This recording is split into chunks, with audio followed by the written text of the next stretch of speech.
Okay, so now we're starting to get into the netters. Again, now let me go ahead because let me see, it's going to be this one. I just want to be sure before I say, yes, we will deal with netters in several slides. We'll deal with a few rulers and some culture. We're still over in, and so this is, yeah, NileValleyCiv8. And we're going to be dealing with ancient Nubia and Kush. Still, we're in that region. However, what I want you to understand is the concept of netters. So let's talk about that. In a lot of the common texts that you'll come across, especially in regards to Egyptology, they will refer to like this guy who's a ram-headed god, Amun, Amen, but certainly Amun. And he's one of the most ancient ones in male form, one of the most ancient Egyptologists would call it gods. We're going to call it Neter. It is an aspect of the creator. So the way that I tend to like to explain this, and let me just try to do it really quick. If you think of a Neter as an aspect of your physical self, okay, let's just work with the physical body for a minute. And you think about your physical body, you have many different parts to your physical body that allows it to operate. Your eyes don't have the same function as your nose. Your nose doesn't have the same function as your heart. Your heart doesn't have the same function as your mouth. Your mouth does not have the same function as your arms. Your arms certainly don't have the same function as your legs. Your legs, in and of themselves, don't have the same function of the feet. However, all of the parts that I mentioned are all important in order to create a healthy human, right? For all of those things to be working, all of the things that I mentioned and more, a healthy human needs all of those things working properly. If one of those things are not working properly, there usually becomes a problem or some sort of accommodation that needs to be made. So the same here. Netters are an aspect, not gods. They weren't polytheistic. I know that that's been the story. They were actually, they believed in the great one spirit, but that great one spirit had many expressions of itself. And so Amun is simply an expression of the greater creative God, or yeah, see, I have a hard time saying the greater creative aspect of the one. Okay. As a matter of fact, the aspect of creation that brought human existence into being. And then so we'll go into who this is right here, because you might be wondering, well, who's that right there? Okay, so sometimes Amun was presented like this. Sometimes Amun was presented as a man body with still a ram head, okay? And that was the initial creator. And so Amun was associated with people who passed on, also fertility, and the soul of Ra. Now, that goes into a whole other thing, the soul of Ra, okay? Ra representing the ability to vision, the ability to have the inner eye see what needs to be seen. And if you think of this particular netter associated with creativity, associated with the potter's wheel, we didn't get into that, but I will, associated with the potter's wheel. So this is a literal creator of human in the human form. Okay. And but the ability to even think and conceive of the human form is what Amun represents. So bringing about fertility, bringing about interaction and understanding what the world of the unseen, what it has, how it can interact with the world of the seen. And so anyway, Amun was one of the one who, now this predates the Bible. That's the thing about this. This predates the Bible, but hopefully it'll sound familiar in terms of the biblical story. But Amun was the one who sat at the potter's wheel, took clay, and with his potter's wheel formed the human. Okay. And so hopefully that being created out of clay sounds familiar. Okay. All right. So now we're going to move forward a little bit more. Oh, I'm sorry. I was going to tell you who this was. So this is Taharka, and we'll talk about Taharka as a ruler. So, but I just wanted to share with you about the importance of this particular neter. We don't see this neter as much in the later dynasties of Kemet, but certainly in the Old Kingdom and in that particular region too. In the Old Kingdom, Amun was more present, but in the newer kingdoms, Amun did not have as much presence. Okay, so here is the Temple of Luxor. Again, notice the colossals. Look at the colossal pieces here. Look at what's happened with the face over on the left. The one on the right is completely gone, but the one on the left, it has a certain amount of symmetry. Certainly the bodies are very symmetrical. I hope that's something that you're noticing, that the bodies are extremely symmetrical. Let me go back right quick. There's just something I want to, I can't really tell. I would have to zoom in to see that, and I'm not going to take the time to deal with that right now. You can see it here though. I couldn't really tell what the ones where they were sitting, and let me just tell you what that is.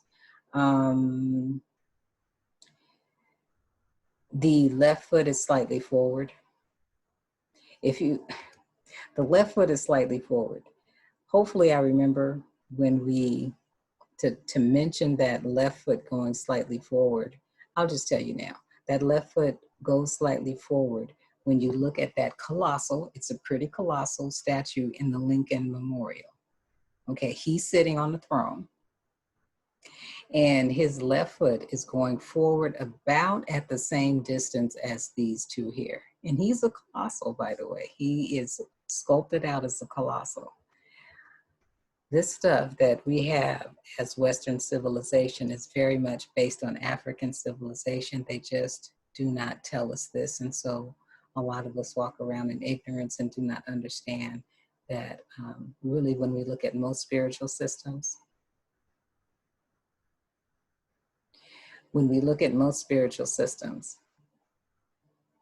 I keep wanting to say all spiritual systems. Maybe it is, but I'm just going to say when we look at most spiritual systems, that we are looking at something that is a derivative of African spiritual systems, okay? It's not that it's better, it's just that we have to just start telling that truth.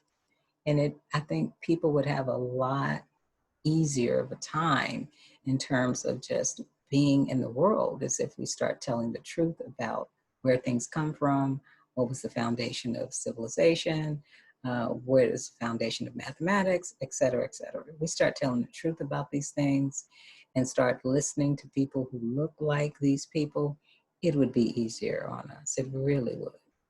But anyway, Aniba. This is Aniba, and it's in south of Aswan. And so I think I might have written that this out of Tutankhamun. I'm not sure which tomb this is out of, but there's something here that I think I must have put this up because I wanted you again to pay attention to the array of the hue of the people. There's a large array here that's represented, okay? And you got deep dark chocolate back here in the back. Now what this person is, I really can't tell. I kind of think they were like maybe about like this one, but I'm not sure. It could have been really as dark as this one. It looks like it got painted over or washed over or something. So that one sort of got washed away. Okay. And then notice how they're dressed. You can tell that it's see-through, more than likely a cotton or a linen, because those two fibers were highly abundant in this particular region. So they're dressed for the season. Okay. Now, Taharka. Taharka is the figure that was right here under Amun. Okay, so let's talk about Taharka. Now, Taharka was from the 25th dynasty. And one of the things that Taharka went down in history for was making sure that he got rid of a lot of the people that were attempting to take over Kemet. And so he moved people. He fought with the Assyrians for over 10 years. And this was an attempt for him to bring back, yes, he was trying to bring it back, bring back the way that people were going to perceive themselves on the continent of Africa. And when I say on the continent of Africa, I should say along the Nile Valley civilization. And because by the time you get to the 25th dynasty, you had people who were fighting, Africans who were fighting a lot. They had fought with the Assyrians, they had fought with the Hyksos, they had fought with the Khazars, which are what we think of as the very light-skinned, white Jewish people, okay? Now that's one faction, okay? And then what else? And so they fought with all of these, and some of the Persians, they fought with all of these people, moving them consistently. And it wasn't just one time, you know, and it wasn't just Taharka, but it was several from these dynasties that were fighting and wanting to maintain their systems. And very similar to the way that colonialism has spread throughout the world in recent times. Since around the 1400s, and how it was very important for the people who came out of what we know as Europe, but it's actually Euro-Asia, because it's attached to the continent of Asia, that those people were about conquering the area, okay? Not just conquering the area and conquering the people. And that is not just, it's manifesting now as a Eurocentric problem. Seems to be a Eurocentric problem. But it does date back, I would say, to even times of people of African descent, because means of power and control is means of power and control, period. And I think what we're seeing in the form of what we call Europeans or white people, which is really just, these are really just Africans who, you know, later on mutated due to the region that they were in. They had to mutate, okay? So, but what we're seeing is that a culture that very much was about taking as much as you can, as often as you can, and once you had whatever you had, objects become very important, which is why we live in a materialistic society. These days, it seems to be a materialistic world. And that is because the object is more valuable than people making sure that they take care of one another. And yeah, that's a hard pill a lot of times for us to swallow, but it is true. So anyway, I'm showing you this image of Taharka because that was what he was all about. And he was needing to move people out because he was wanting to bring people. The 25th dynasty was pretty serious. 24th, 25th dynasty was pretty serious about doing their best to remain autonomous and independent of the many invasions that they had to deal with a lot of the people that we think of as white coming into this particular region, having to move them out. Now, if you look at this picture over here, of Taharqa. This is a stone statue. This one's stone too, but it is sort of a quick rendition of Taharqa. This one, I believe, is more realistic. Look at the lips, look at the nose, which part of it is broken off, and look at the cheekbones. And so I think it's pretty clear to understand and know that this is a man of African descent, okay?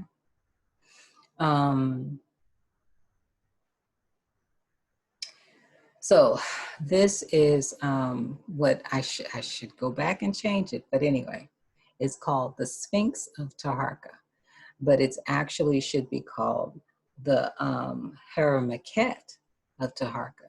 And so Haramaket is a much more preferable name, in my opinion, only because once I found out the meaning of them, I was like, ooh, why would I want to say that? So Haramaket means Horus and the horizon.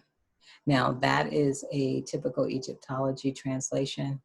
I'm going to say, based on what I understand about the people of Kemet, that it probably is something that is more like Horus or Heru. It would have been Heru. Horus is the Greek name. So Heru moving into the horizon, or Heru coming out of the horizon. And that is because the cycles were important and the acknowledgement of cycles were important. And so that's why I think that it was probably more something like that.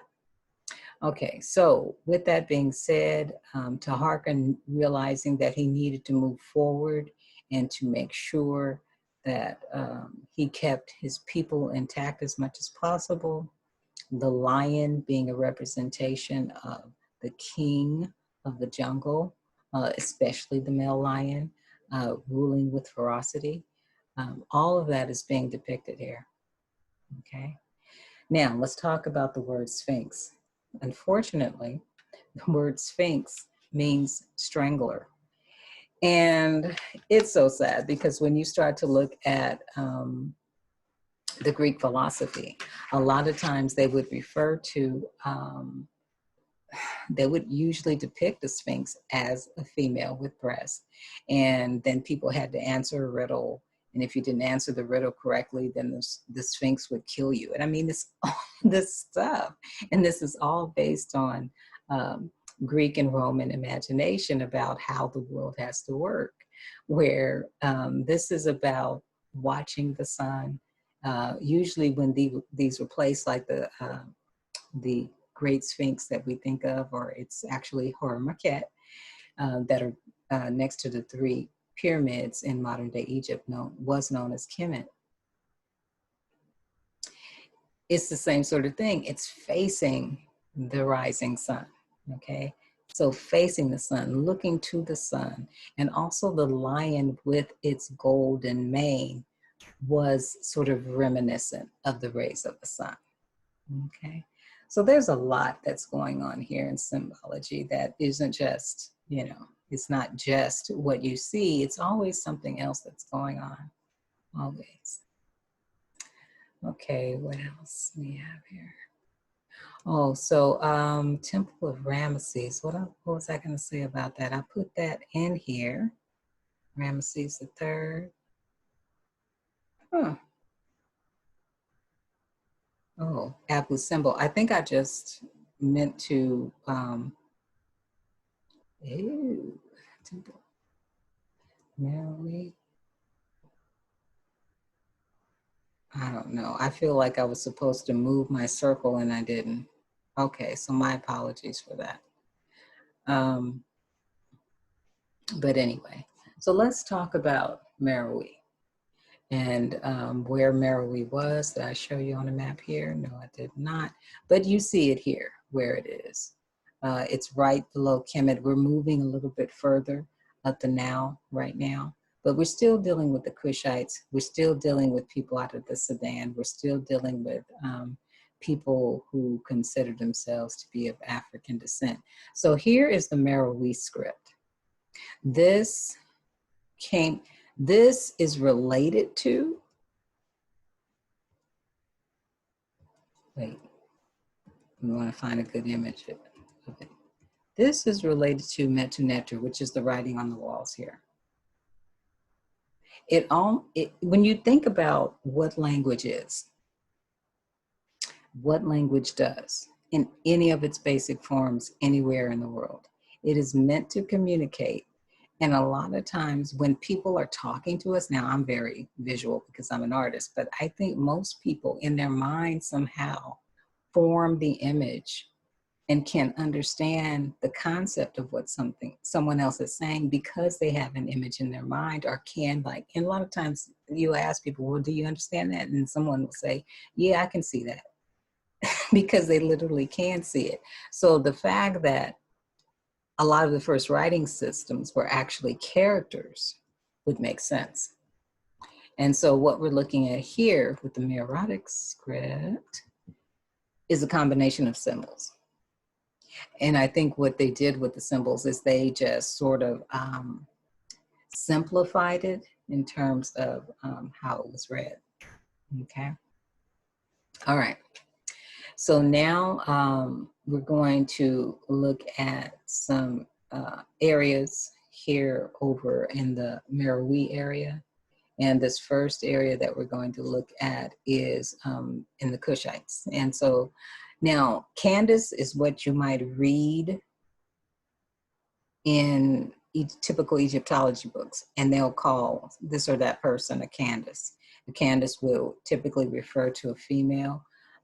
However, but it's a female who is regal, a female who is a ruler. And, but the proper name is Kandake. Okay. So Kandake means like female ruler.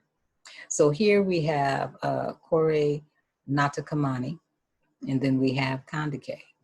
Kandake is here. And again, I hope that you're checking out. It's not, well, I think it's kind of showing up here. You might have to come closer if you wear glasses, or either get your glasses on and really check it out. But I hope that you are recognizing that the limbs here are slightly fuller. The bodies are slightly fuller. Look at the shoulders and the legs of Patamak, and we'll talk about that. Heru, right, which would be Horus, and the language of the Greeks when they renamed it. And then here again, we have a moon, because the moon is going to keep showing up. Okay, they were definitely trying to harken back to those most ancient netters, and to bring that forward into the current way of being. So Kandake, she's like a queen mother a lot of times, okay? And then she is behind who I believe was her son. Let me make sure I got that right. There was a question, was it her son or was it her co-regent? And sometimes the co-regent was the mother and the son, but usually it was a co-regent of wife and husband, okay? But you definitely had these other systems, and it looks like she may have been mom. And she is making sure that she backs up her son. And notice how her hands are up. Look at her hands. Her hands are up. So she's like moving him that way. She's also saying, look, I am giving you permission to do what you have to do. And then he, in turn, Nata Kamani, is giving directive. Okay. A Patamak, remember, we're still dealing with the 25th and 24th dynasty. And I know I'm kind of starting way back, but that's only because even though the Kushite and a lot of the imagery that we have of the actual people are from the later dynasties, okay? Because the later dynasties, from the later dynasties that are counted by the Egyptologists, just gets really complicated really fast. But the Egyptologists were counting like the 24th, 25th dynasties, understanding that they had a relationship to Kemet. Now, prior to Egyptology understanding of counting the Kushites and the Nubians as an extension of the Egypt ruling culture, what oftentimes gets left out in that understanding or that link is that they always had a relationship, as I said, in the past. Okay. But anyway, so a Patamak was a warrior and a fighter, just like, and so a Patamak, as you notice, in line form, has a male body. So this would be the sort of energy that has been taken on here by Taharka as a fighter and a ruler. And so Natakamani, through Kandake, through the female, probably mom, is going to go ahead and move forward over here. I'm over here on the right. I mean, over here on my right, but I think when you view it, it's the left. I don't know. But anyway, my right. So over here. And then we have Heru, which is the great sun, right? And then we have a moon, which is the creator. So you have a whole lot of things that are going on here. You have a moon, which is a netter of the creator and the fertility, saying you will be able to do this in abundance. We have a Petamak and saying, look, you're going to have to fight, but we need this abundance happening with us. And we also need the coming forth power of Heru. Okay. All right. So here's another Kandake, or another image of a Kandake. This appears to be a female. I'm not quite sure. Let me get the mouse. Here we go. This appears to be a female. This appears to be a Kandake.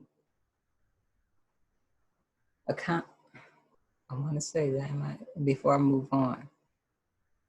This appears to be a Kandake right here in the center, who is, she's sitting on the throne. There's an image of Aset.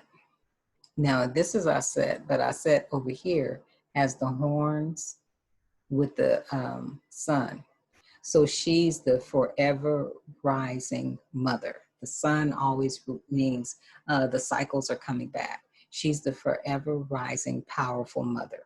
That's Aset, okay? The sacred divine mother. And so she is connected to the Kandake, which is a female.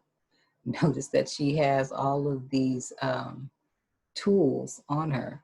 Some of them look like they could be little vials, which tells you something about what she does, right?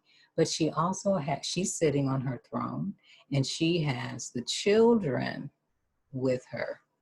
And so they are acknowledging her power too. Notice that this little one down here is doing the Wakanda move, and so is this one right here. Now, so Aset is bringing in her protective energy to Kandake. Kandake is then passing on through her, because all life comes through the female, passing on that energy to this person who is about to take power and rule, okay? Now, these are other possibilities right here as well that are right underneath Kandake. So sitting on her throne and wielding, so to speak, her power. And so what I was going to say about Aset is sometimes you will see Aset known as Isis in the Greek and in typical Egyptology. Okay, same person. But Aset a lot of times has a little throne on her head, and that is about power being passed on through her. Aset is the mother, Aset is the mother of Heru, okay? And Heru is like the Christ child, okay? The one that allows you to sit in yourself when you're going to rule. So yeah, they gotta have, so look at all what's happening right here with these three netters facing Natakamani, okay? So you got the power, the ability to distinguish in terms of how to be a good warrior, how to be a good ruler, the big cat. Then that being backed by the one who would be like the Christ-like, the sacred son that comes forth in power, cycles back again to itself. then that being backed by, let's go back here, then that being backed by the source, the netter that represents the source. Now remember, they're still all part of the one, and he would understand if he had been raised in the society, which I'm sure he had. He would understand that he is not separate from any one of those. As a matter of fact, all three of those blend, okay? It's a whole thing. All right, so anyway, so the netter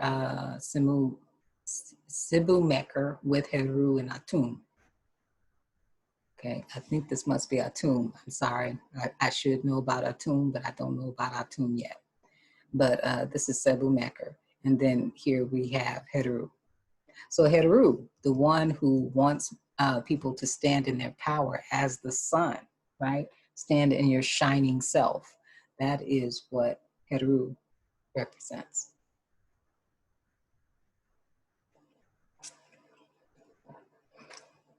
Just drinking some homemade lemonade. Good stuff. All right. So in terms of artwork, I should talk to you about what this is. Well, this piece is made out of stone, but really I want you to know the story behind Taharqa and the fact that he was associated with the 25th dynasty and what the 25th dynasty was dealing with. So go back and review that in the video if you need to. Then what I want you to understand about these as an art piece. It is on the wall of a temple that is in the Merowe region.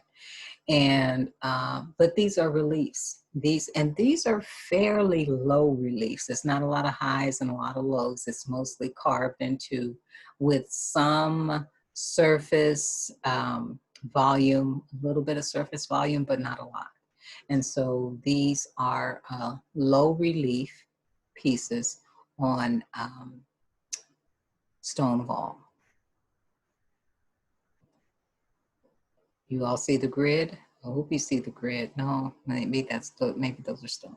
No, those are stone. Not that. Ignore that. But I have seen grids drawn. And then this is also a low relief.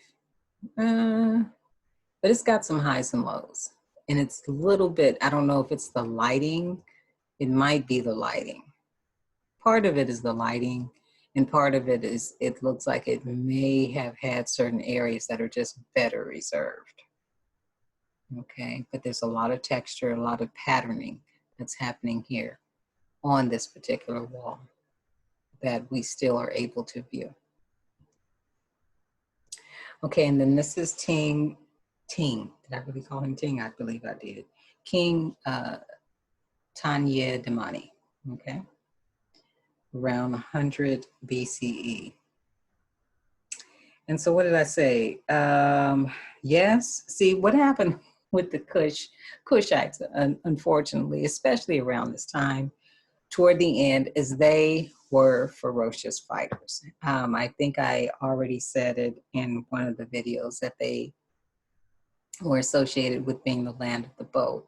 When it came to face-to-face fighting, there was hardly anyone that could beat any of the people of African descent. They had that combat thing down. They had been doing it for millennia. Even karate, if you break that word down, ka meaning the spirit, ra meaning the vision, and then te meaning the hand. So it's almost like, and vision can also be movement too. So it's almost like the movement or the vision to be able to move the spirit at the right time with the hand. That's kind of what it breaks down to me, karate. And so it is a sacred, actually a sacred way of learning how to utilize the body in a way where you don't have to necessarily take a life. You only take a life in self-defense, okay? And as much as possible, this is what traditionally people of African descent did, especially in face-to-face fighting. There were times when, you know, it was like, let's straight up take these people out. but traditionally that has not been run-of-the-mill way to operate. Okay, so again, we're looking at a relief in terms of it being an object. And so his particular kingdom extended to, because you know, it was Meroe. Let's go back to that map. Okay, so it was Meroe, but now look at the places that it extended to. Eritrea, which is here. Let's look at that. Eritrea, Ethiopia. Here's the Sudan, Nubia, and etc. But basically, it was a fairly large region because remember, Africa is the largest continent to this day on the planet. So yeah, it was pretty big and it was pretty extensive in terms of how large of a region that he ruled. All right, so let's go here. So now we still see Tade Damani with a Patamak. Patamak on the right. We already know that when the lion is showing up, the lion is working with those who need to fight, who need to defend, who need to protect, who need to remain in a sense of power. So this is what this particular scene on some level is definitely talking about. Also rulership though, there's that going on as well. All right, so here's a bronze figure of, I forget, it's a Meroitic king. I didn't get the proper name, but what I am going to ask you to pay attention to is this helmet that this gentleman is wearing. I don't know that this image will necessarily appear on your exam, but I do want you to pay attention to his helmet.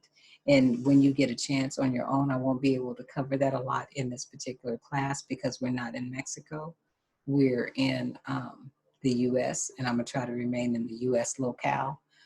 But if you get a chance to look up Olmec and to look at their helmets, this guy's helmet, he's a Nubian, he's a Kushite, he's from somewhere in that region. His helmet, which is who they believe those Olmecs were. When I say they, I mean people like Ivan Van Sertima, people like David Imhotep.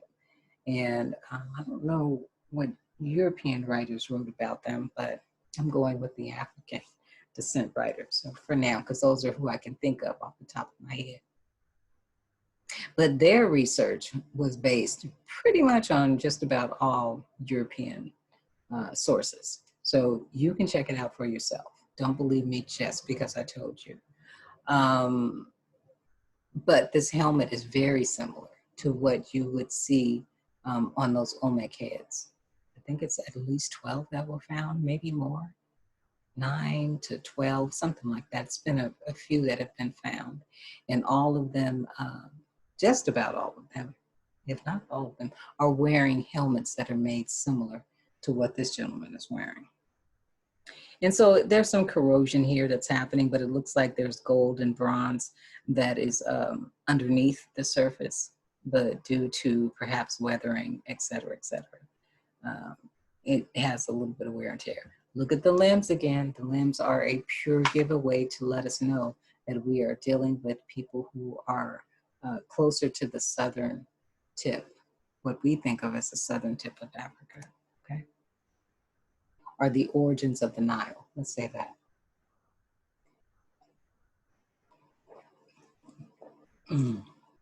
So I'm gonna do this one and then I'll stop this video. So this video is an offering table. Now we're gonna talk about another netter. Now this netter is represented in Kemet, however, was also represented in the regions of Nubian Kush. And so on the left, we have Anpu. Then over here, we have Nebuchadnezzar. And I forgot what I said about Nebuchadnezzar. I feel bad. But let me tell you about Anpu, because I'm clear about what his function was. He dealt with salts. he deals with preservation. He's dealing with the world of the unseen, the world of when people transition. Why in the form of a jackal, which is what people often say. And, you know, the Greek name is Anubis, but we're going to call him by his Kemetic name, which was Anpu. And, or sometimes I've seen it INPU, Anpu. Both I accept. So why in the form of a jackal-headed form? And so this is all based on observation of nature. So let's think about what the jackal does. It's able to distinguish, it's able to know what is the good meat. Like if meat was hidden somewhere or meat had been in the midst of garbage, it's able to distinguish and to know, oh, that flesh has been here too long, it's rotting, I don't want to eat it. This flesh over here has some source of nutrients, I can eat that. So a distinguisher between what is healthy and what is unhealthy. I would rather put it that way as opposed to good and bad. We're so used to good and bad, right and wrong.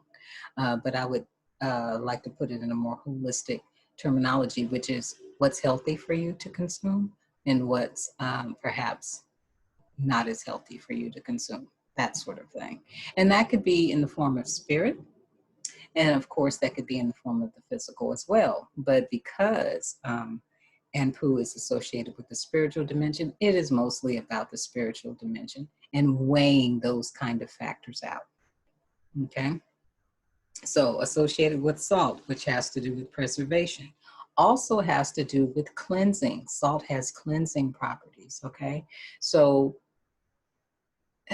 if we were to understand, so this is an offering table, okay? If we were to understand that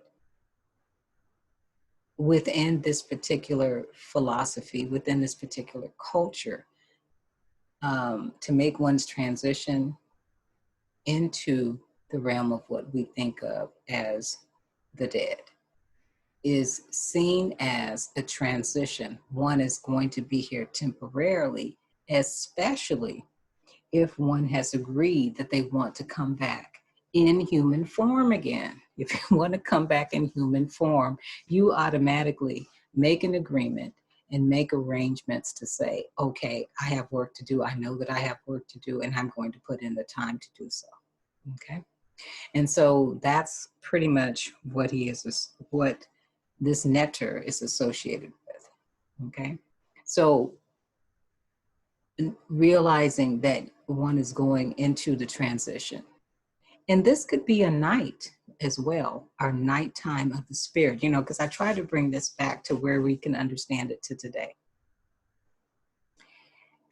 You're not necessarily transitioning, but you could have some stuff that you need to allow to die, like habits that are not good for you, a relationship that's not healthy for you, whatever it is, a thinking process that's not healthy for you.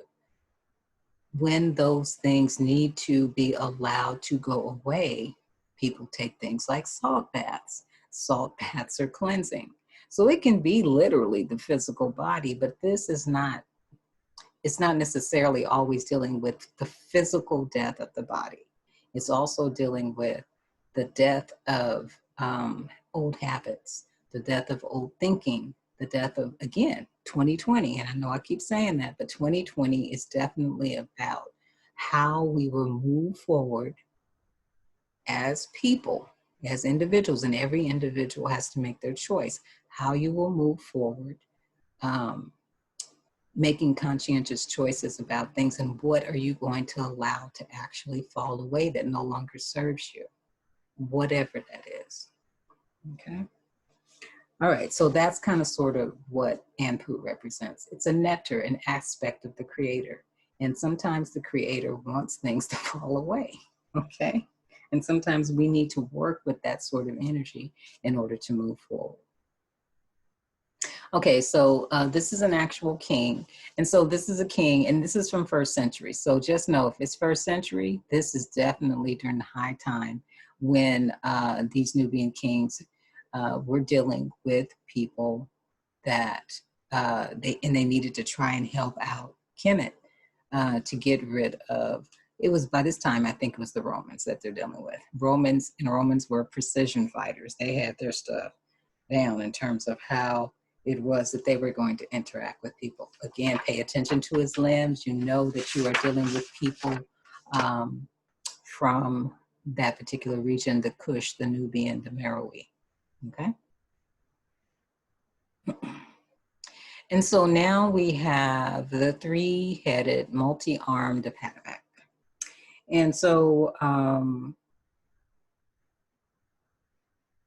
again, the body types. Look at how heavy her hips are here over on the left. This is a female. And this is a, I believe, from what I understand, and I read about this, this is female. This is male. That part I'm sure. This is male. This is female. What is happening is that they're co-regents, meaning they're ruling together. And then so Apatomak with his three heads, looking forward, looking to the right, looking to the left, is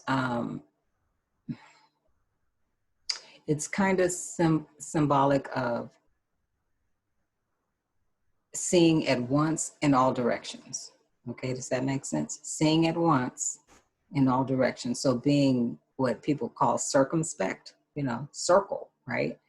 That's the root of that. So being circumspect in your observation, seeing around you, okay? So, and encouraging the co-regents to take on that sort of attribute. Again, these are netters, and they're representing something that they're communicating about behavior that one can take on or have the possibility of taking on, okay? Seemed like I said that I was going to stop at that last one, but I'm really stopping here. And so let's talk about, in one hand, he has something that is being offered. And in the other hand, it is, well, there's 4 arms, okay? So let me point them out to you. One arm here, there's something that's being offered. I'm not sure if it's a lotus or not.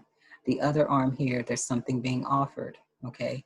Both to the co-regents. And then with the other 2 hands, he's interacting with the female aspect of the region and the male aspect of the region.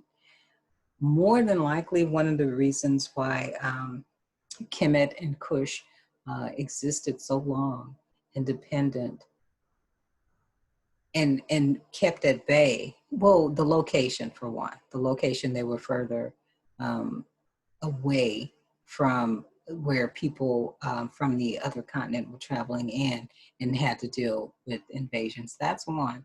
But the other is that there was a serious respect of the feminine and the masculine energy. So the way that the society operated, not just only on the region level or only on the ruling level, but this sort of mind process usually filters down into the rest of the population. No different than here, where we tend to have mostly white males in charge. And that's not, I'm just trying to get you to see how this works throughout society, right? So if you have mostly white males in charge, then you will go to a lot of different places, a lot of different corporations, a lot of different, I don't know what, boards you'll go to, and you'll see the same thing repeating. Okay, so it's so because that's what's idealized at the top, and then this sort of trickles down. Okay, so same here. All right, so with that, I'm going to stop. This is just a drawing of that. So because there's some things that got lost here in this relief, and so this is just a drawing of what originally was being depicted and what people could see. Definitely Kushites, definitely Kushites, okay? All right, so we'll stop here and then I will start up. So that is the end of 8.